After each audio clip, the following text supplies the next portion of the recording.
Hi guys, ಒಂದು mysterious suicide case. ಇದು ನಿಜವಾಗ್ಲೂ ಸೂಸೈಡಾ ಅಥವಾ ಯಾರಾದ್ರೂ ಕೊಲೆ ಮಾಡಿದ್ರಾ ಅನ್ನೋದೇ ಪೂರ್ತಿ ಕತೆ. ಹೀರೋ ಹೇಗೆ ಈ ಕೇಸ್ ನ ಕ್ರ್ಯಾಕ್ ಮಾಡ್ತಾರೆ ಅನ್ನೋ ಕತೆನ ಹಲವು ಶಾಕಿಂಗ್ ಟ್ವಿಸ್ಟ್ ಅಂಡ್ ಟರ್ನ್ಸ್ ಗಳೊಂದಿಗೆ ಹೇಳಿದ ಚಿತ್ರನೇ ಬ್ಲೈಂಡ್ ಸ್ಪಾಟ್. ರೀಸೆಂಟ್ಲಿ ತೆರೆ ಕಂಡಿದ್ದ ತೆಲುಗು ಮಿಸ್ಟ್ರಿ ಥ್ರಿಲ್ಲರ್ ಚಿತ್ರ. ಮೂವಿ ಸ್ಟಾರ್ಟಿಂಗ್ ನಲ್ಲಿ ದಿವ್ಯಾ ಅನ್ನೋ ಹುಡುಗಿ ಮಗುನ ಎತ್ಕೊಂಡು ಏನೋ ಬೇಜಾರಲ್ಲಿದ್ದಾಳೆ. ಇದು ಅವ್ರ ಹಸ್ಬೆಂಡ್, ಹೆಸರು ಜಯರಾಮ್. ಇಬ್ಬರ ನಡುವೆ ಏನೋ ಮಿಸ್ಅಂಡರ್ಸ್ಟ್ಯಾಂಡಿಂಗ್ ಆಗಿದೆ ಅನ್ಸುತ್ತೆ. ಯಾವಾಗ್ಲೂ ಜಗಳ ನಡೀತಾ ಇರುತ್ತೆ. ಇವಳಿಗೆ ಡೌಟ್ ಏನಂದ್ರೆ ಜಯರಾಮ್ ಇತ್ತೀಚೆಗೆ ಇವಳನ್ನ ಕೇರ್ ಮಾಡ್ತಾ ಇಲ್ಲ, ಮೇ ಬಿ ಯಾರ ಜೊತೆನೋ ಅಫೇರ್ ಇಟ್ಕೊಂಡಿರ್ಬೋದು ಅಂತ. ದಿವ್ಯಾ ಕಿರ್ಚಾಡ್ತಾ ಇರೋದ್ರಿಂದ ಕೇರ್ ಟೇಕರ್ ಆಗಿದ್ದ ಲಕ್ಷ್ಮಿ ಸಮಾಧಾನ ಮಾಡೋದಕ್ಕೆ ಪ್ರಯತ್ನ ಮಾಡ್ತಾರೆ. ಆದ್ರೆ ಟ್ರಿಗರ್ ಆಗಿದ್ದ ದಿವ್ಯಾ ಲಕ್ಷ್ಮಿ ಕೆನ್ನೆಗೆ ಹೊಡಿತಾಳೆ. ಇದನ್ ನೋಡಿ ಜಯರಾಮ್ಗೆ ಪಿತ್ತ ನೆತ್ತಿಗೇರಿ ದಿವ್ಯಾ ಕೆನ್ನೆಗೆ ಹೊಡಿತಾರೆ. ಈಗ ಬೇಜಾರ್ ಮಾಡ್ಕೊಂಡಿದ್ದ ದಿವ್ಯಾ ರೂಮ್ಗೆ ಹೋಗಿ ಡೋರ್ ಲಾಕ್ ಮಾಡ್ಕೋತಾಳೆ. ಜಯರಾಮ್ ಕೆಲ್ಸದ ವಿಷಯವಾಗಿ ಹೊರಗಡೆ ಹೋಗ್ತಾರೆ. ಮಗು ಹಾಲಲ್ಲಿದೆ. ಸ್ವಲ್ಪ ಹೊತ್ತಾದ್ಮೇಲೆ ಮಗು ಜೋರಾಗಿ ಅಳ್ತಾ ಇದೆ. ದಿವ್ಯಾ ಸಮಾಧಾನ ಮಾಡೋಕ್ ಬರ್ದೆ ರೂಮ್ ಅಲ್ಲೇ ಇದ್ದಾಳೆ. ಆಗ ಲಕ್ಷ್ಮಿ ಮಗು ಎತ್ಕೊಂಡು ದಿವ್ಯಾ ರೂಮ್ ಹತ್ರ ಬರ್ತಾರೆ. ಅಮ್ಮವ್ರೆ, ಮಗು ಅಳ್ತಾ ಇದೆ, ಡೋರ್ ತೆಗೀರಿ. ಆದ್ರೆ ಅವಳು ಡೋರ್ ತೆಗಿತಾನೆ ಇಲ್ಲ. ಕೊನೆಗೆ ಲಕ್ಷ್ಮಿನೇ ಡೋರ್ ಓಪನ್ ಮಾಡಿ ನೋಡಿದಾಗ ಶಾಕಿಂಗ್ಲಿ ದಿವ್ಯಾ ಹ್ಯಾಂಗಿಂಗ್ ಮಾಡ್ಕೊಂಡು ಸತ್ತೋಗಿದ್ದಾಳೆ. ಲಕ್ಷ್ಮಿಗೆ ಶಾಕ್ ಆಗುತ್ತೆ. ಕೊನೆಗೆ ಪೊಲೀಸ್ನವ್ರಿಗೆ ಇನ್ಫಾರ್ಮ್ ಮಾಡಿದ್ರಿಂದ ಕಾನ್ಸ್ಟೇಬಲ್ ರಾಂಬಾಬು ಜೊತೆ ಎಸಿಪಿ ವಿಕ್ರಮ್ ಬರ್ತಾರೆ. ಲಕ್ಷ್ಮಿ ದಿವ್ಯಾ ರೂಮ್ಗೆ ಕರ್ಕೊಂಡು ಹೋಗ್ತಾರೆ. ವಿಕ್ರಮ್ ಡೆತ್ ನೋಟ್ ಏನಾದ್ರೂ ಇದೆಯಾ ಅಂತ ಚೆಕ್ ಮಾಡ್ತಾರೆ. ಆದ್ರೆ ಯಾವ್ದೇ ಡೆತ್ ನೋಟ್ ಇಲ್ಲ. ಫ್ಲೋರ್ ಮೇಲೆ ಒಂದು ಇಯರಿಂಗ್ ಪೀಸ್ ಸಿಗುತ್ತೆ. ಅದನ್ನ ಎವಿಡೆನ್ಸ್ ಆಗಿ ತಗೋತಾರೆ. ಫಸ್ಟ್ ಲಕ್ಷ್ಮಿಯಿಂದಾನೇ ಎಂಕ್ವೈರಿ ಶುರು ಮಾಡ್ತಾರೆ. ಅವಳ ಹೆಸರೇನು? ದಿವ್ಯಾ. ನಿಮ್ ಹೆಸರು? ಲಕ್ಷ್ಮಿ. ದಿವ್ಯಾ ನಿನ್ನೆ ರಾತ್ರಿ ಎಲ್ಲಾದ್ರೂ ಹೊರಗಡೆ ಹೋಗಿದ್ರಾ?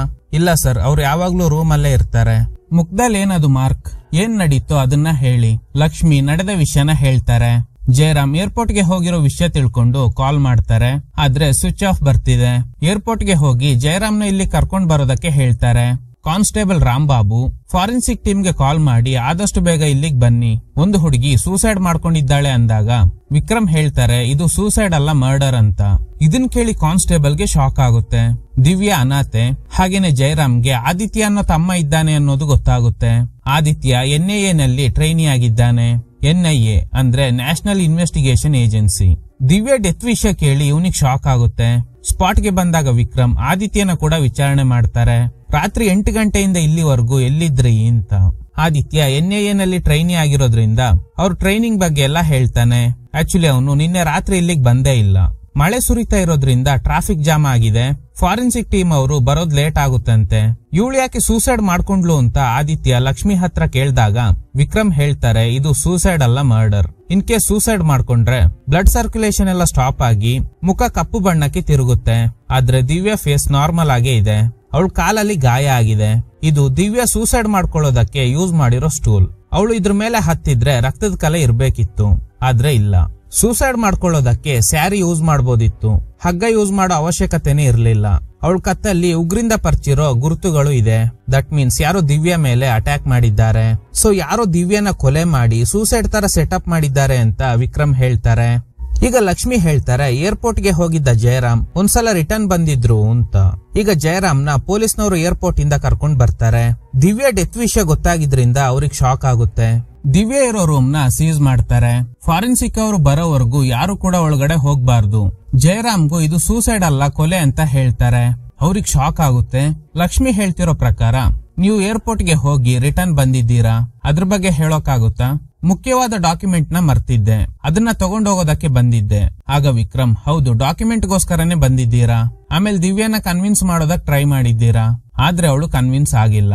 ಮತ್ತೆ ಜಗಳ ಆಗಿ ಅವಳನ್ನ ಕೊಲೆ ಮಾಡ್ಬಿಟ್ರಿ. ಏನ್ ಮಾಡ್ಬೇಕು ಅಂತ ಗೊತ್ತಾಗದೆ ಸೂಸೈಡ್ ತರ ಸೆಟ್ ಮಾಡಿ ಮತ್ತೆ ಇಲ್ಲಿಂದ ಹೋಗಿದ್ದೀರಾ. ಸರ್, ನಾನ್ ಬಂದ್ಮೇಲೆ 2 ನಿಮಿಷದೊಳಗಡೆನೆ ಇಲ್ಲಿಂದ ಹೋಗ್ಬಿಟ್ಟೆ. ಲಕ್ಷ್ಮಿ ಹತ್ರ ಕೇಳಿದಾಗ ಅವ್ರು ಬರೋದ್ನ ಮಾತ್ರ ನೋಡ್ದೆ, ರಿಟರ್ನ್ ಹೋಗಿದ್ನ ನೋಡಿಲ್ಲ ಅಂತ. ಆಗ ಆದಿತ್ಯ ಎಂಟ್ರೆನ್ಸ್ ನಲ್ಲಿ CCTV ಇದೆ, ಫುಟೇಜಸ್ ನ ಚೆಕ್ ಮಾಡಿದ್ರೆ ಗೊತ್ತಾಗ್ಬೋದು ಅಂತ ಹೇಳ್ತಾನೆ. ಚೆಕ್ ಮಾಡಿದಾಗ ಜಯರಾಮ್ ಹೇಳಿದ್ದು ನಿಜ. ಅವರು ವಿತಿನ್ 2 ನಿಮಿಷದೊಳಗಡೆನೆ ಡಾಕ್ಯುಮೆಂಟ್ ಎಲ್ಲ ತಗೊಂಡು ರಿಟರ್ನ್ ಹೋಗಿದ್ದಾರೆ. ಸೊ ವಿಕ್ರಮ್ಗೆ ಅನ್ಸುತ್ತೆ 2 ನಿಮಿಷದೊಳಗಡೆ ಜಗಳ ಮಾಡಿ ಸಾಯಿಸಿದ್ಮೇಲೆ ಸೂಸೈಡ್ ತರ ಸೆಟ್ ಮಾಡಿ ಹೋಗೋದಕ್ ಸಾಧ್ಯನೇ ಇಲ್ಲ ಅಂತ. ಮತ್ತೆ ಲಕ್ಷ್ಮಿನ ವಿಚಾರಣೆ ಮಾಡ್ತಾರೆ. ದಿವ್ಯಾ ಡೆತ್ ವಿಷಯ ಗೊತ್ತಾದ್ಮೇಲೆ ಪೊಲೀಸ್ ಸ್ಟೇಷನ್ ಗೆ ಕಾಲ್ ಮಾಡೋಕು ಮುಂಚೆ ಯಾರಿಗಾದ್ರೂ ಕಾಲ್ ಮಾಡಿದ್ರಾ? ಇಲ್ಲ ಸರ್, ಯಾರಿಗೂ ಕಾಲ್ ಮಾಡಿಲ್ಲ. ಹೌದಾ? ನೀವು ಸುಳ್ಳು ಹೇಳ್ತಾ ಇದ್ದೀರಾ. ದಿವ್ಯಾ ಡೆತ್ ಆಗಿರೋದ್ರಿಂದ ಫಸ್ಟ್ ಈ ವಿಷಯನ ಜಯರಾಮ್ಗೆ ಹೇಳ್ಬೇಕಾಗಿತ್ತು ಅಲ್ವಾ? ನೀವ್ಯಾಕೆ ಡೈರೆಕ್ಟ್ ಆಗಿ ಪೊಲೀಸ್ ಸ್ಟೇಷನ್ಗೆ ಕಾಲ್ ಮಾಡಿದ್ರಿ? ಹೆದರ್ಸಿ ಕೇಳ್ದಾಗ ಲಕ್ಷ್ಮಿ ಹೇಳೋದಕ್ ಶುರು ಮಾಡ್ತಾರೆ. ಫಸ್ಟ್ ಈ ವಿಷಯನ ಜಯರಾಮ್ ಅವ್ರಿಗೆ ಕಾಲ್ ಮಾಡಿ ಹೇಳ್ದೆ. ಅದಕ್ಕೆ ಜಯರಾಮ್ ಹೇಳಿದ್ರು, ನೀನು ಡೈರೆಕ್ಟ್ ಆಗಿ ಪೊಲೀಸ್ ಸ್ಟೇಷನ್ಗೆ ಕಾಲ್ ಮಾಡು. ಅವ್ರೇನಾದ್ರೂ ಕೇಳಿದ್ರೆ ನನ್ಗೇನು ಗೊತ್ತಿಲ್ಲ ಅಂತ ಹೇಳು, ಬಾಕಿ ನಾನ್ ನೋಡ್ಕೋತೀನಿ ಅಂತ ಹೇಳಿದ್ರು. ಸೊ ಹಾಗಾದ್ರೆ ದಿವ್ಯಾ ಸತ್ತಿರೋ ವಿಷಯ ಮೊದ್ಲೇ ಗೊತ್ತಿದ್ರೂನು ಯಾಕೆ ಏನು ಗೊತ್ತಿಲ್ಲದೆ ಇರೋರ್ ತರ ಡ್ರಾಮಾ ಮಾಡಿದ್ರಿ? ಜಯರಾಮ್ ಹೇಳ್ತಾರೆ, ನಮ್ಮಿಬ್ಬರು ರಿಲೇಶನ್ಶಿಪ್ ಅಷ್ಟೊಂದು ಚೆನ್ನಾಗಿರ್ಲಿಲ್ಲ. ಡೈಲಿ ಜಗಳ ಆಗ್ತಿತ್ತು. ಕೋಪದಲ್ಲಿ ನಾನು ಅವಳ ಮೇಲೆ ಕೈ ಮಾಡ್ಬಿಟ್ಟೆ. ಇದೇ ರೀಸನ್ಗೆ ಸೂಸೈಡ್ ಮಾಡ್ಕೊಂಡ್ಲೇನೋ ಅಂತ ಅನ್ಕೊಂಡಿದ್ದೆ. ಪೊಲೀಸ್ನವ್ರಿಗೆ ನನ್ ಮೇಲೇನೆ ಡೌಟ್ ಬರುತ್ತೆ ಅಂತ ಲಕ್ಷ್ಮಿಗೆ ಆ ರೀತಿ ಹೇಳು ಅಂದೆ. ಇದ್ರಲ್ಲಿ ಅವ್ರದೇನು ತಪ್ಪಿಲ್ಲ ಅಂತ. ಈಗ ವಿಕ್ರಮ್ ಲಕ್ಷ್ಮಿನ ಕೇಳ್ತಾರೆ, ಮನೇಲಿ ಗಂಡ ಹೆಂಡತಿ ನಡುವೆ ಜಗಳ ಆಗಿದೆ. ಇದ್ರಿಂದ ದಿವ್ಯಾ ರೂಮ್ಗೆ ಹೋಗಿ ಡೋರ್ ಹಾಕೊಂಡ್ಲು. ಗಂಡ ಇಲ್ಲಿಂದ ಹೊರಟು ಹೋದ. ನೀವು ನೋಡಿದಾಗ ದಿವ್ಯಾ ಸತ್ತೋಗಿದ್ಲು. ನೀವು ಜಯರಾಮ್ಗೆ ಕಾಲ್ ಮಾಡಿದಾಗ ಅವರು ನಿಮ್ಗೆ ಡೈರೆಕ್ಟ್ ಆಗಿ ಪೊಲೀಸ್ ಸ್ಟೇಷನ್ಗೆ ಕಾಲ್ ಮಾಡೋದಕ್ಕೆ ಹೇಳಿದ್ದಾರೆ. ಈ ಮಧ್ಯೆ ಜಯರಾಮ್ ರಿಟರ್ನ್ ಬಂದಿದ್ನ ನೀವು ನೋಡಿದ್ದೀರಾ, ಆದ್ರೆ ಅವರು ಮತ್ತೆ ಏರ್ಪೋರ್ಟ್ ಗೆ ಹೋಗಿದ್ನ ನೀವು ನೋಡಿಲ್ಲ. ಇಂಥ ಸಿಚುವೇಶನ್ ನಲ್ಲಿ ಯಾರಿಗೆ ಆದ್ರೂನು ಗಂಡನ್ ಮೇಲೇನೆ ಡೌಟ್ ಬರುತ್ತೆ. ಆದ್ರೆ ನೀವು ಜಯರಾಮ್ನ ಸೇವ್ ಮಾಡೋದಕ್ಕೋಸ್ಕರ ಯಾಕೆ ಇಷ್ಟು ರಿಸ್ಕ್ ತಗೊಂಡು ಸುಳ್ಳು ಹೇಳ್ತಾ ಇದ್ದೀರಾ? ಈಗ ಲಕ್ಷ್ಮಿ ಒಂದು ಟ್ವಿಸ್ಟ್ ಕೊಡ್ತಾರೆ. ಅದೇನಂದ್ರೆ ಲಕ್ಷ್ಮಿ ಜಯರಾಮ್ ಜೊತೆ ಅಫೇರ್ ಇಟ್ಕೊಂಡಿದ್ದಾರೆ. ಜಯರಾಮ್ ಕೂಡ ಒಪ್ಕೋತಾರೆ, ಹೌದು ನಮ್ಮಿಬ್ಬರ ನಡುವೆ ಅಫೇರ್ ಇದೆ ಅಂತ. ಸೊ ಹಾಗಾದ್ರೆ ನಿಮ್ಮಿಬ್ಬರಿಗೆ ಡಿಸ್ಟರ್ಬ್ ಆಗುತ್ತೆ ಅಂತ ದಿವ್ಯಾನ ಸಾಯಿಸ್ಬಿಟ್ರ? ಇಲ್ಲ ಸರ್, ನಾವು ಸಾಯಿಸಿಲ್ಲ. ಜಯರಾಮ್ಗೆ ಇನ್ನೊಂದು ಮದುವೆ ಆಗಿ ಮಗ ಕೂಡ ಇದ್ದಾನೆ ಅನ್ನೋದು ಗೊತ್ತಾಗುತ್ತೆ. ಇವ್ರ ಹೆಸರು ಸರಸ್ವತಿ. ಜಯರಾಮ್ ಅವ್ರ ಮೊದಲನೇ ಹೆಂಡತಿ, ಆದ್ರೆ ಕ್ಯಾನ್ಸರ್ ಬಂದು ತೀರ್ ಹೋದ್ರಂತೆ. ಮಗ ಮೇಲ್ಗಡೆ ರೂಮಲ್ಲಿ ಇದ್ದಾನೆ. ಗಾಬರಿ ಆಗಿದ್ದ ವಿಕ್ರಮ್ ಮೇಲ್ಗಡೆ ಬಂದು ನೋಡ್ತಾರೆ. ಯಾಕಂದ್ರೆ ಇಲ್ಲಿ ಇಷ್ಟೆಲ್ಲ ನಡೆದಿದೆ, ಅವನು ಹೇಗೆ ಆರಾಮಾಗಿದ್ದಾನೆ ಅಂತ. ಆದಿತ್ಯ ಹೇಳ್ತಾನೆ, ವಿನೋದ್ ಸ್ಪೆಷಲ್ ಚೈಲ್ಡ್. ಅವ್ರ ತಾಯಿ ಡೆತ್ ಇಂದ ಶಾಕ್ ನಲ್ಲಿ ಇದ್ದಾನೆ. ಯಾರ ಹತ್ರನೂ ಮಾತಾಡೋದಿಲ್ಲ. ಇದೇ ರೂಮಲ್ಲೇ ಇರ್ತಾನೆ. ಸಾಮಾನ್ಯ ಜನರ ತರ ರಿಯಾಕ್ಟ್ ಮಾಡೋದಿಲ್ಲ ಅಂತ. ವಿಕ್ರಮ್ ಅವನ್ ಜೊತೆ ಕ್ಲೋಸ್ ಆಗೋದಕ್ ಟ್ರೈ ಮಾಡ್ತಾರೆ. ನೀನು ಒಳ್ಳೆ ಹುಡುಗ ಅಲ್ವಾ, ನನ್ಗೆ ಒಂದು ಸಣ್ಣ ಹೆಲ್ಪ್ ಮಾಡ್ತೀಯಾ? ವಿನೋದ್ ಒಪ್ಕೋತಾನೆ. ಡೈಲಿ ಎಷ್ಟೊತ್ತಿಗೆ ಮಲ್ಕೋತೀಯಾ?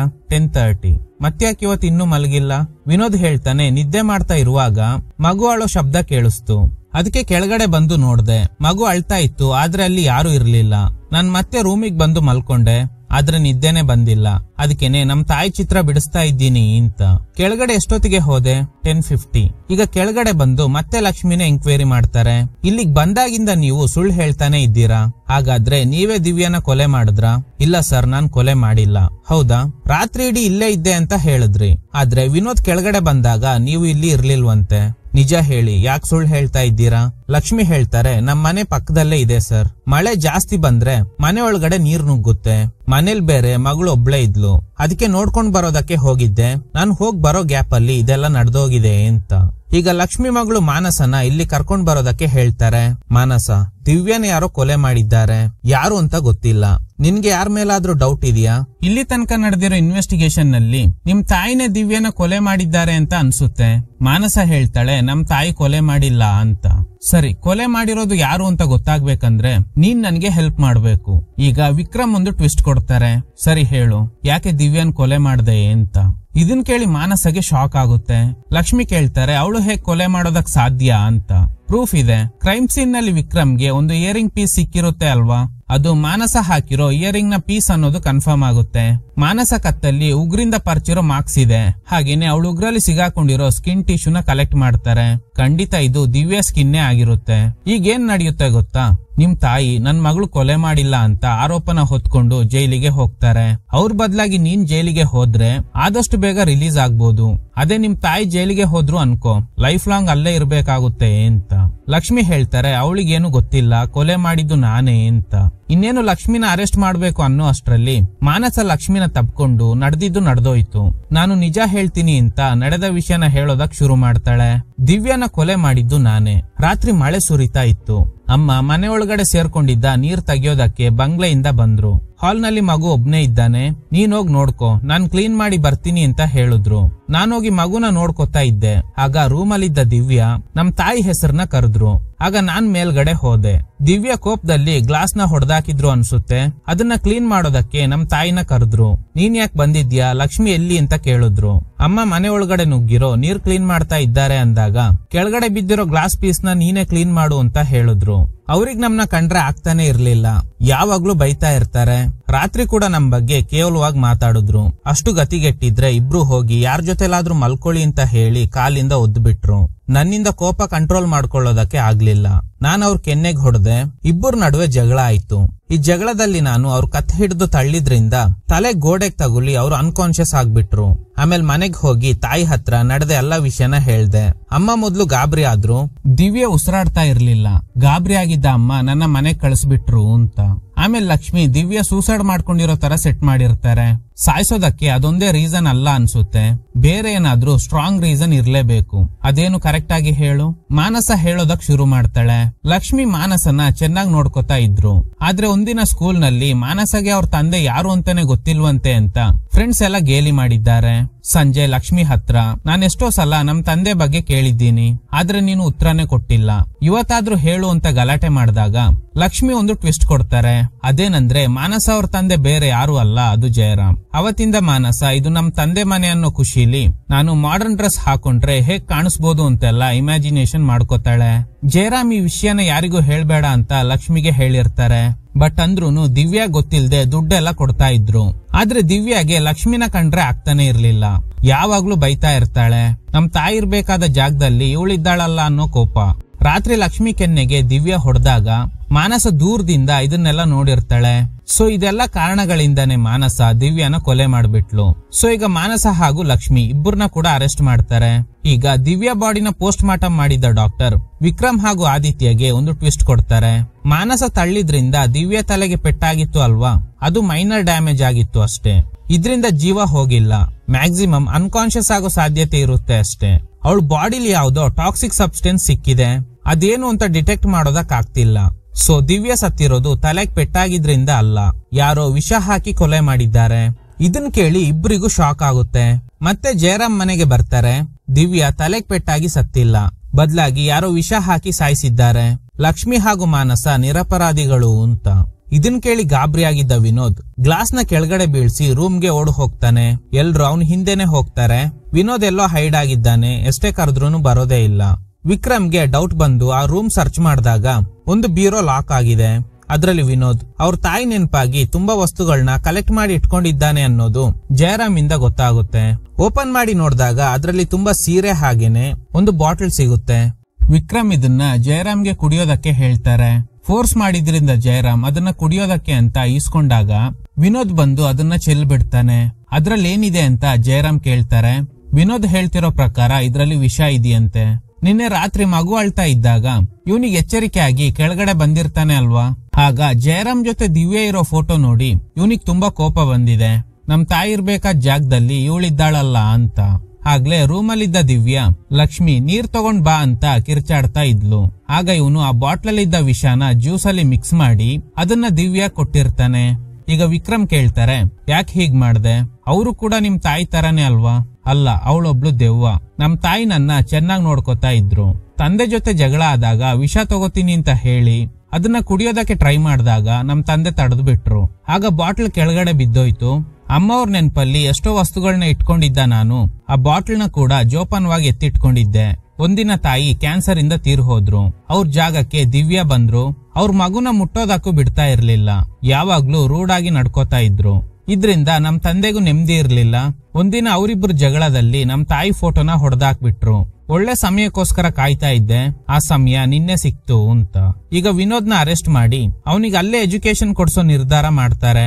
ನೆಕ್ಸ್ಟ್ ಡೇ ಡಾಕ್ಟರ್ ವಿಕ್ರಮ್ನ ಹಾಸ್ಪಿಟಲ್ಗೆ ಬರೋದಕ್ಕೆ ಹೇಳ್ತಾರೆ. ಡಾಕ್ಟರ್ ಇನ್ನೊಂದು ಟ್ವಿಸ್ಟ್ ಕೊಡ್ತಾರೆ. ವಿನೋದ್ ದಿವ್ಯಾಗೆ ಮಿಕ್ಸ್ ಮಾಡಿಕೊಟ್ಟಿರೋದು ವಿಷ ಅಲ್ಲ, ಇದು ಬ್ರಾಂಕೈಟಿಸ್ ಕಾಯಿಲೆಗೆ ಕೊಡೋ ಔಷಧಿ. ಇದನ್ನ ಸಾಮಾನ್ಯ ಜನ ಕುಡಿದ್ರೆ ಸಾಯಲ್ಲ, ತಲೆ ಸುತ್ತ ಬರೋದು ಅಥವಾ ವಾಮಿಟಿಂಗ್ ಆಗೋ ಸಾಧ್ಯತೆ ಇರುತ್ತೆ ಅಷ್ಟೇ ಅಂತ. ಇವ್ರಿಗೆ ತಲೆ ಕೆಟ್ಟು ಹೋಗುತ್ತೆ. ದಿವ್ಯಾ ಸಾವಿಗೆ ಕಾರಣ ಆಗಿರೋ ಕಾಂಪೌಂಡ್ ಏನು ಅನ್ನೋದನ್ನ ಪತ್ತೆ ಹಚ್ಚೋದಕ್ಕೋಸ್ಕರ ಸ್ಯಾಂಪಲ್ ನ ಲ್ಯಾಬ್ಗೆ ಕಳಿಸಿದ್ದೆ. ರಿಪೋರ್ಟ್ ಕೂಡ ಬಂದಿದೆ. ದಿವ್ಯಾ ಬಾಡಿಲಿ ಒಂದು ರೇರ್ ಡ್ರಗ್ ಇದೆ, ಅದರಿಂದಾನೇ ಅವಳು ಸತ್ತೋಗಿದ್ದಾಳೆ. ಇದು ಸ್ಲೋ ಪಾಯ್ಸನ್ ತರ ಕೆಲಸ ಮಾಡುತ್ತೆ. ಇದನ್ನ ತಗೊಂಡವರು ಸಾಯ್ಬೇಕಂದ್ರೆ 4 ರಿಂದ 5 ಗಂಟೆ ಬೇಕಾಗುತ್ತೆ. ಪೋಸ್ಟ್ ಮಾರ್ಟಮ್ ನಲ್ಲೂ ಇದನ್ನ ಡಿಟೆಕ್ಟ್ ಮಾಡೋದಕ್ಕಾಗಲ್ಲ. ಪುಣೆಯಲ್ಲಿರೋ ಲ್ಯಾಬ್ ನಲ್ಲಿ ಮಾತ್ರ ಈ ತರ ಡ್ರಗ್ ನ ಡಿಟೆಕ್ಟ್ ಮಾಡ್ತಾರೆ. ಇದು ನಾರ್ಮಲ್ ಆಗಿ ಯಾರ ಕೈಗೂ ಸಿಗಲ್ಲ. ಈ ತರ ಡ್ರಗ್ ಯೂಸ್ ಮಾಡಿದ್ದಾರಂದ್ರೆ ಇದೊಂದು ಪ್ರೀ ಪ್ಲಾನ್ಡ್ ಮರ್ಡರ್. ಕಟ್ ಮಾಡಿದ್ರೆ ಜಯರಾಮ್ ಮನೆ ಪಕ್ಕದಲ್ಲಿದ್ದ ಸುಧಾಕರ್ ಅನ್ನೋ ವ್ಯಕ್ತಿ. ಆ ದಿನ ನಾನು ಒಬ್ಬ ಸ್ಟ್ರೇಂಜರ್ ಬ್ಯಾಕ್ ಸೈಡ್ ಇಂದ ಜಯರಾಮ್ ಮನೆ ಒಳಗಡೆ ನುಗ್ತಿರೋದ್ನ ನೋಡ್ದೆ. ಆದ್ರೆ ನಾನು ತಲೆ ಕೆಡ್ಸ್ಕೊಂಡಿಲ್ಲ. ಈಗ ದಿವ್ಯಾ ಸತ್ತೋಗಿರೋ ವಿಷಯ ಗೊತ್ತಾಯ್ತು. ಅವಳು ಸಾವಿಗೂ ಆ ಸ್ಟ್ರೇಂಜರ್ಗೂ ಏನೋ ಲಿಂಕ್ ಇದೆ ಅನ್ಸುತ್ತೆ. ಕತ್ಲೆ ಆಗಿದ್ರಿಂದ ಅವನ್ ಮುಖ ಕಂಡಿಲ್ಲ. ನಮ್ ಟೆರೆಸ್ ಮೇಲೆ ಸಿಸಿಟಿವಿ ಕ್ಯಾಮೆರಾ ಇದೆ. ಒಂದ್ ಫುಟೇಜ್ ನ ಚೆಕ್ ಮಾಡಿ ನೋಡೋಣ ಅಂತ ಚೆಕ್ ಮಾಡಿದಾಗ ಸುಧಾಕರ್ ಹೇಳ್ದಂಗೆ ಆ ಸ್ಟ್ರೇಂಜರ್ ಬ್ಯಾಕ್ ಸೈಡ್ ಇಂದಾನೆ ಮನೆ ಒಳಗಡೆ ಎಂಟರ್ ಆಗಿದ್ದಾನೆ. ಕೊನೆಗೆ ಅದೇ ರೂಟ್ ನಲ್ಲಿ ಇಳಿದು ಅಲ್ಲಿಂದ ಹೋಗಿರ್ತಾನೆ. ಕತ್ಲೆ ಆಗಿರೋದ್ರಿಂದ ಅವನ್ ಮುಖ ಕ್ಯಾಪ್ಚರ್ ಆಗಿಲ್ಲ. ಈಗ ಈ ಕೇಸ್ ನ ಹೇಗ್ ಸಾಲ್ವ್ ಮಾಡೋದು, ಆ ಸ್ಟ್ರೇಂಜರ್ ಯಾರು ಅಂತ ವಿಕ್ರಮ್ಗೆ ತಲೆ ಕೆಡ್ತಾ ಇದೆ.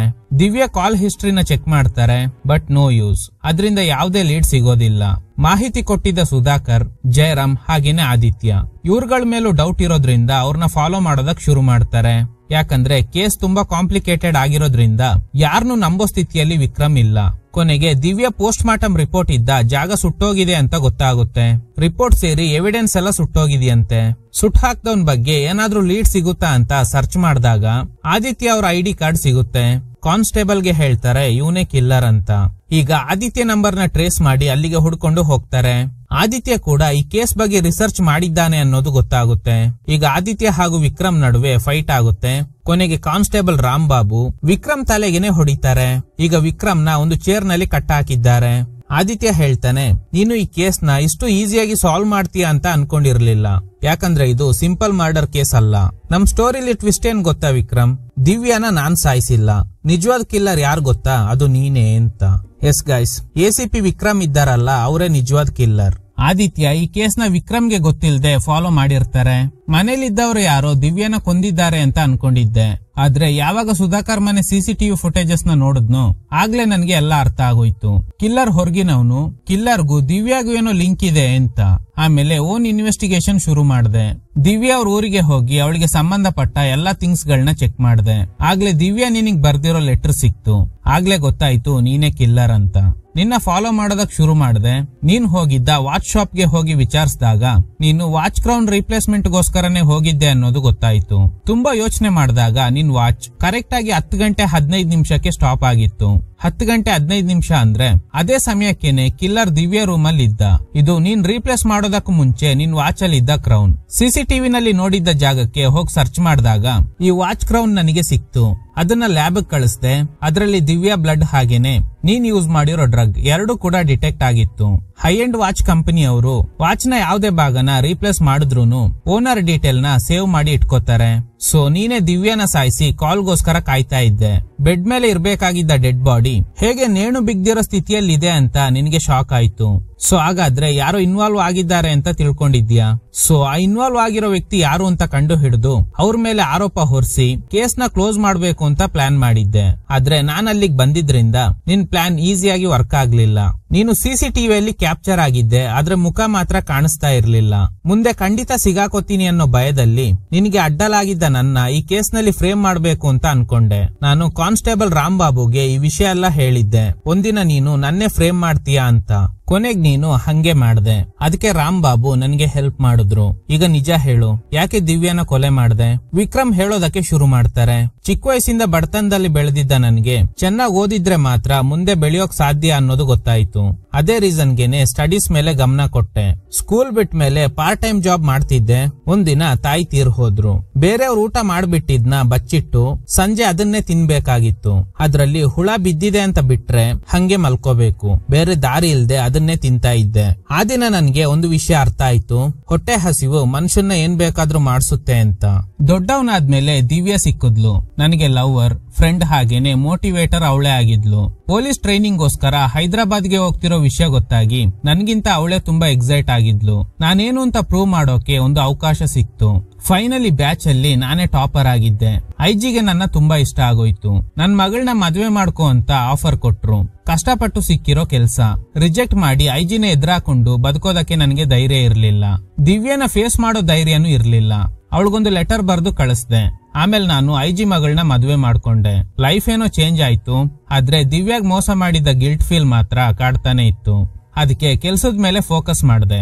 ಆಗ್ಲೇ ಒಂದು ಗ್ಯಾಂಗ್ ನ ಅರೆಸ್ಟ್ ಮಾಡಿದಾಗ ಅವರು ಒಂದು ರೇರ್ ಡ್ರಗ್ ನ ಯೂಸ್ ಮಾಡ್ತಿದ್ರು ಅನ್ನೋದು ಗೊತ್ತಾಯ್ತು. ಅದ್ರ ಸಿಂಗಲ್ ಡ್ರಾಪ್ ಇದ್ರೆ ಸಾಕು ಒಬ್ಬ ಮನುಷ್ಯನ್ ಜೀವ ತೆಗಿಬಹುದು ಅನ್ನೋದು ಗೊತ್ತಾಯ್ತು. ಪೋಸ್ಟ್ ಮಾರ್ಟಮ್ ನಲ್ಲೂ ಅದನ್ನ ಡಿಟೆಕ್ಟ್ ಮಾಡೋದಕ್ಕಾಗಲ್ಲ. ಟಿವಿನಲ್ಲಿ ನನ್ನ ಇಂಟರ್ವ್ಯೂ ನೋಡಿ ದಿವ್ಯಾ ಒಂದಿನ ಕಾಲ್ ಮಾಡಿದ್ಲು. ನಾರ್ಮಲ್ ಆಗಿ ಮಾತಾಡಿ ಚೆನ್ನಾಗಿರು ಅಂತ ಹೇಳಿದ್ಲು. ನನಗೆ ಮದ್ವೆ ಆಗಿರೋ ವಿಷಯ ಗೊತ್ತಾಗಿ ಕಾಲ್ ಮಾಡೋದನ್ನ ಸ್ಟಾಪ್ ಮಾಡಿದ್ಲು. ಆದ್ರೆ ಕೆಲವು ದಿನಗಳ ನಂತರ ಮತ್ತೆ ಕಾಲ್ ಮಾಡೋದಕ್ಕೆ ಶುರು ಮಾಡಿ, ನನ್ನಿಂದ ಇಲ್ಲಿ ಇರೋದಕ್ ಆಗ್ತಿಲ್ಲ, ಆದಷ್ಟು ಬೇಗ ನನ್ನ ಕರ್ಕೊಂಡು ಹೋಗು, ಇಲ್ಲ ಅಂದ್ರೆ ನಮ್ ಲವ್ ವಿಷಯನ ಎಲ್ರಿಗೂ ಹೇಳ್ತೀನಿ ಅಂತ ಬೆದರಿಕೆ ಹಾಕಿದ್ಲು. ಬೇರೆ ದಾರಿ ಇಲ್ದೆ ನಾವು ಸೀಸ್ ಮಾಡಿದ್ದ ರೇರ್ ಡ್ರಗ್ ನ ವಾಚ್ ಕ್ರೌನ್ ನಲ್ಲಿ ಡಿಪ್ ಮಾಡಿ ಇಟ್ಕೊಂಡು ದಿವ್ಯ ಮನೆಗೆ ಹೋದೆ. ಮಾತಾಡೋ ನೆಪದಲ್ಲಿ ಅವಳಿಗೆ ಇಂಜೆಕ್ಟ್ ಮಾಡ್ದೆ. ಸ್ವಲ್ಪ ಹೊತ್ತಲ್ಲೇ ಅವಳು ನಿದ್ದೆಗೆ ಜಾರಿದ್ಲು. ಇನ್ನು 4 hours ಅಲ್ಲಿ ಅವಳು ಸಾಯ್ತಾಳೆ. ಅಲ್ಲಿಂದ ಹೋಗುವಾಗ ದಿವ್ಯ ಒಂದು ಟ್ವಿಸ್ಟ್ ಕೊಟ್ಲು. ನಾಳೆ ನನ್ನ ಇಲ್ಲಿಂದ ಕರ್ಕೊಂಡು ಹೋಗ್ತೀಯ ಅಲ್ವಾ, ಈಗ ಹೋಗೋಕು ಮುಂಚೆ ನಮ್ಮ ಮಗುನ ನೋಡ್ಕೊಂಡು ಹೋಗು ಅಂತ. ಯಾವ ಗಿಲ್ಟ್ ನ ಸಾಯಿಸ್ಬೇಕು ಅಂತ ಹೋಗಿದ್ನೋ ಅದೇ ಗಿಲ್ಟ್ ಮಗು ರೂಪದಲ್ಲಿ ನನ್ನ ನೋಡ್ತಾ ಇತ್ತು ಅಂತ. ಈಗ ವಿಕ್ರಮ್ ನ ಅರೆಸ್ಟ್ ಮಾಡ್ತಾರೆ. ದಿವ್ಯ ಜೊತೆಲಿ ಇರೋ ತರ ಇವನಿಗೆ ಹ್ಯಾಲುಸಿನೇಷನ್ ಬರೋದಕ್ ಶುರು ಆಗುತ್ತೆ. ಇದ್ರೊಂದಿಗೆ ಈ ಚಿತ್ರ ಎಂಡ್ ಆಗುತ್ತೆ. Okay guys, thanks for watching. ಈ ತರದ ಥ್ರಿಲ್ಲಿಂಗ್ ವಿಡಿಯೋಗಳಿಗಾಗಿ ನಮ್ಮ ಸಿನಿಮಾ ಫ್ಯಾಕ್ಟ್ಸ್ ಚಾನೆಲ್ ನ ತಪ್ಪದೆ ಸಬ್ಸ್ಕ್ರೈಬ್ ಮಾಡಿ, ಪಕ್ಕದಲ್ಲಿರೋ ಬೆಲ್ ಐಕಾನ್ ನ ಪ್ರೆಸ್ ಮಾಡಿ ಆಲ್ ನೋಟಿಫಿಕೇಶನ್ ಗಳನ್ನ ಆನ್ ಮಾಡಿ ಇಟ್ಕೊಳ್ಳಿ.